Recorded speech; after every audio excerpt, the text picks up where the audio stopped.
The orchestra played the first note. Johnny Carson's face changed. His hand shot up. And the music stopped. It was November 1979. The Tonight Show starring Johnny Carson. Studio 6B at NBC in Burbank, California. Another Tuesday night. Another monologue. Another 300 people in the audience expecting laughs and celebrity interviews and Doc Severinsen's colorful jackets and Ed McMahon's thunderous laughter. Everything was routine. Everything was safe. Everything was exactly what America expected when they tuned in at 11:30 p.m. Until Doc Severinsen raised his trumpet and played 3 notes of a melody that hadn't been heard in that studio for 20 years. Johnny was in the middle of his opening monologue. A joke about the economy. The audience was laughing. Ed was chuckling at the desk. The cameras were rolling smoothly. It was television perfection, the kind of effortless performance Johnny had mastered over 17 years of hosting. And then the band started to play. Not the usual bumper music. Not the familiar Tonight Show theme. Something else. Something older.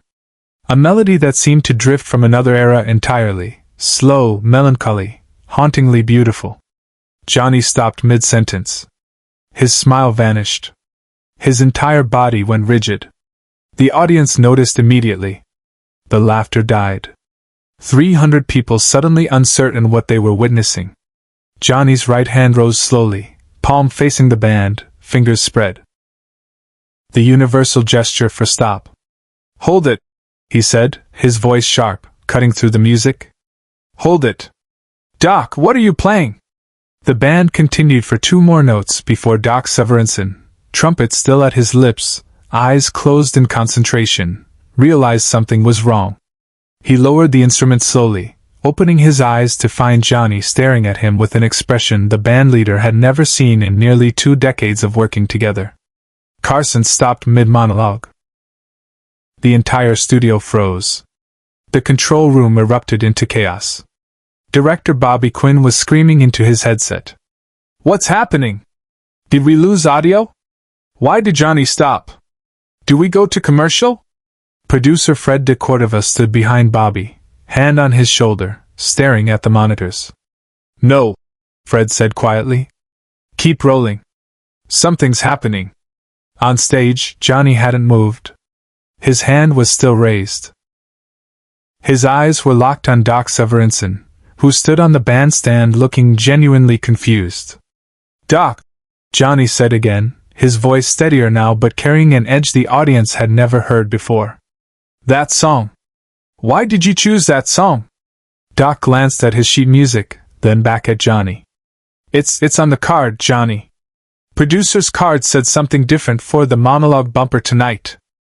I thought, it's a beautiful melody. From the 40s. I thought it would be a nice change. Who picked it? I don't know. It was just on the music list.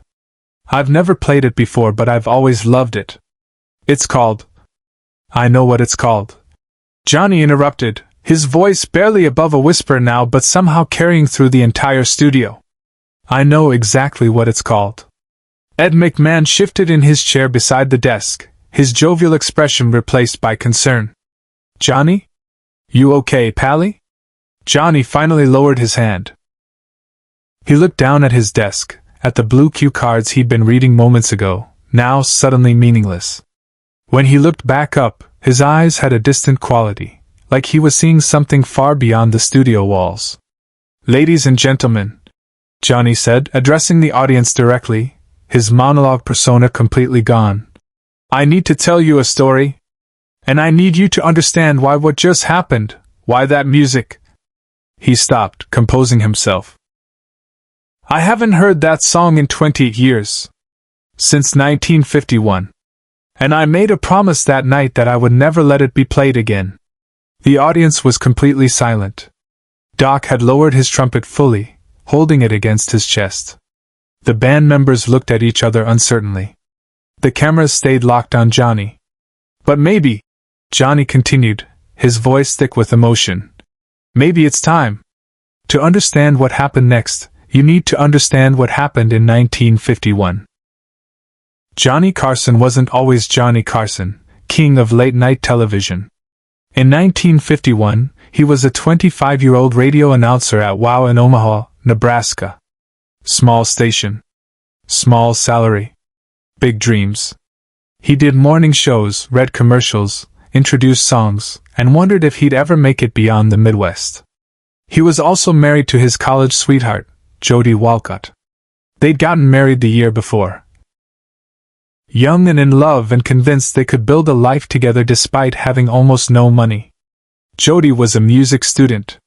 She played piano beautifully, the kind of playing that made people stop and listen. She had dreams too, not of fame, but of teaching, of opening a small music school someday where kids could learn to love music the way she did. They lived in a tiny apartment above a drugstore. Their furniture was second-hand. Their car barely ran. But they were happy. Johnny would come home from his overnight shifts at the radio station and find Jody at their battered upright piano, playing in the early morning light. She had a favorite song. An old melody from the 1940s that she'd learned from her grandmother. She never told Johnny its real name, she just called it, "Our Song," and played it whenever he seemed stressed or worried about money or his career. "This will calm you down," she'd say, her fingers moving across the keys with practiced grace. "Just listen. Just breathe." Johnny would sit on their worn couch and close his eyes, and for those few minutes, all the anxiety about making rent and wondering if he'd ever amount to anything would fade away. In October 1951, Jody got pregnant. They were terrified and thrilled in equal measure. They couldn't afford a baby. They could barely afford themselves. But Jody was radiant with joy, making plans, talking about names, imagining their future. "We're going to be okay," she'd tell Johnny, playing her song on the piano while he worried aloud about money. "You're going to make it. I know you will. And our baby is going to grow up hearing their father on the radio every morning." She was 7 months pregnant when it happened. Johnny was at the radio station doing his morning show. December 15, 1951. He was reading the weather report when his station manager burst into the booth, face pale, and gestured frantically for him to cut his microphone. There had been an accident. A car had run a red light downtown. Multiple vehicles involved. Jody had been driving to her doctor's appointment. Johnny made it to the hospital in 14 minutes. He ran through the emergency room doors still wearing his headphones around his neck, still in his station windbreaker, demanding to know where his wife was. A doctor stopped him in the hallway. A young doctor who looked like he hadn't slept in days and hated what he was about to say. "Mr. Carson, I'm so sorry. We did everything we could."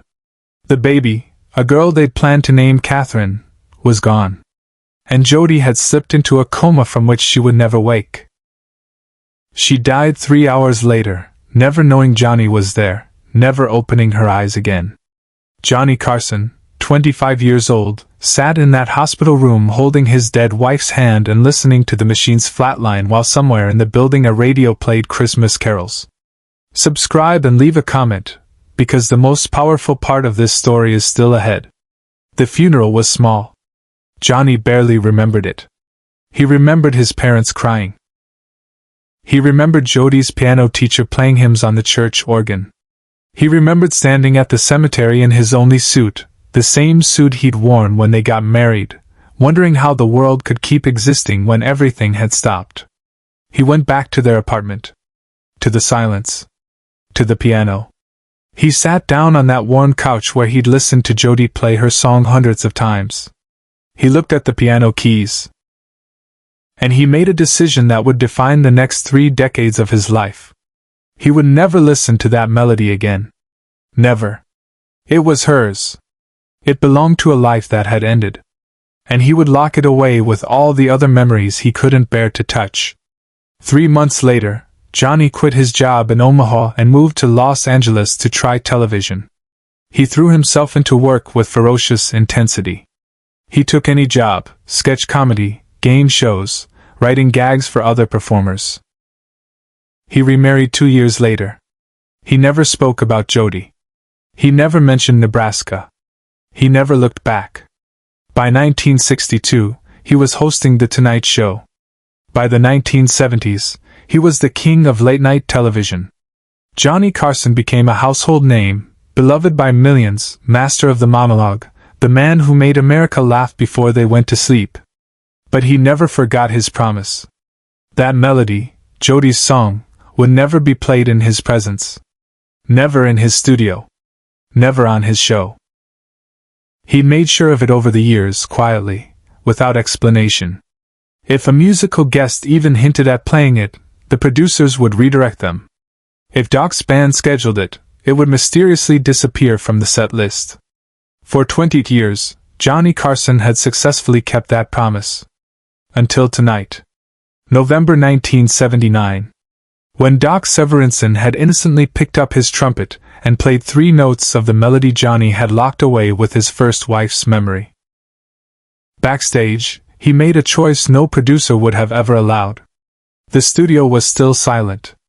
Johnny stood behind his desk, his hand resting on the wooden surface, his eyes distant. Ed McMahon had tears on his cheeks, Johnny's oldest friend, who had known about Jody but never mentioned her, who had helped Johnny keep that part of his life sealed away. Her name was Jody, Johnny said to the audience, his voice steady now, almost clinical in its precision. The voice of someone who had practiced not feeling for 3 decades. We were married for 1 year. She died in a car accident. She was 7 months pregnant with our daughter. A sound rippled through the studio. Not quite a gasp, not quite a sob. Something in between. 300 strangers suddenly bearing witness to a grief Johnny Carson had never shared publicly. She played piano, Johnny continued. And she had a song. The song Doc just started playing. She'd play it for me when I was worried about my career, about money, about whether I'd ever amount to anything. She'd say just listen, just breathe and everything would feel okay for a few minutes. He paused, looking at Doc, who stood on the bandstand with his trumpet held against his chest, his flamboyant jacket suddenly seeming incongruous with the weight of this moment. I haven't heard that melody since the night before she died, Johnny said.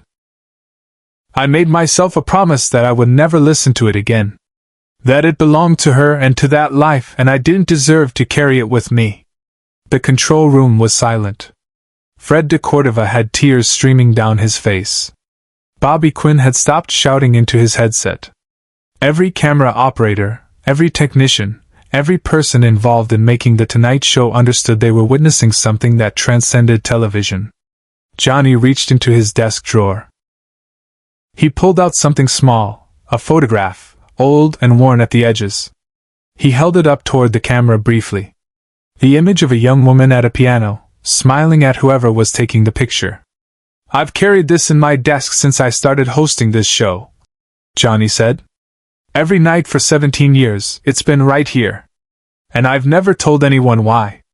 He looked at Doc again. Doc, I don't know how that song ended up on your music list tonight. Maybe someone in the production office found it, and didn't know. Maybe. He smiled sadly. Maybe it was just time. But I need to ask you something. Anything, Johnny, Doc said, his voice hoarse. Will you play it? All the way through? The way Jody used to play it? Doc's eyes widened. Are you sure? No, Johnny admitted. But play it anyway. But this was the moment no one in the studio, nor anyone at home, ever saw coming. Doc raised his trumpet slowly. The other band members looked at each other, uncertain. Doc turned to them. Just follow my lead, he said quietly. Simple arrangement. Give him something beautiful. The trumpet sang. Slow. Melancholy. Heartbreakingly beautiful. The melody that Jody Carson had played on a battered upright piano in an apartment above a drugstore 28 years ago now filled Studio 6B in Burbank, California, played by one of the finest musicians in television. Johnny stood behind his desk, the photograph still in his hand, and listened. His jaw clenched. His eyes closed. Tears ran down his face. Johnny Carson, who never cried on camera, who maintained perfect composure through every interview, every sketch, every moment of his career, was crying openly on live television. Ed McMahon was crying too, not even trying to hide it. The audience sat in reverent silence, many of them crying as well, sensing they were witnessing something sacred. When the final note faded, Johnny opened his eyes. He looked at the photograph one more time, then carefully placed it back in his desk drawer. "Thank you, Doc," he said, his voice barely steady. "Jody would have loved that." The audience rose as one. Standing ovation. Not the excited applause of entertainment, but the quiet, reverent applause of people honoring grief and courage and the moment when someone finally lets go. Johnny nodded to them, wiping his eyes with the back of his hand. "We'll be right back," he said, and the show went to commercial. Share and subscribe, so this story will never be forgotten. During the break, Johnny told the producers to keep the photograph story in the broadcast. Don't cut it. America needed to see it. That night changed everything. Johnny Carson became more than a host. He became human. Vulnerable. Real. The photograph stayed in his desk drawer until his final show in 1992. After he retired, he donated it to the Smithsonian with one request. Place it next to a trumpet mouthpiece from Doc Severinsen. The melody was never forbidden again.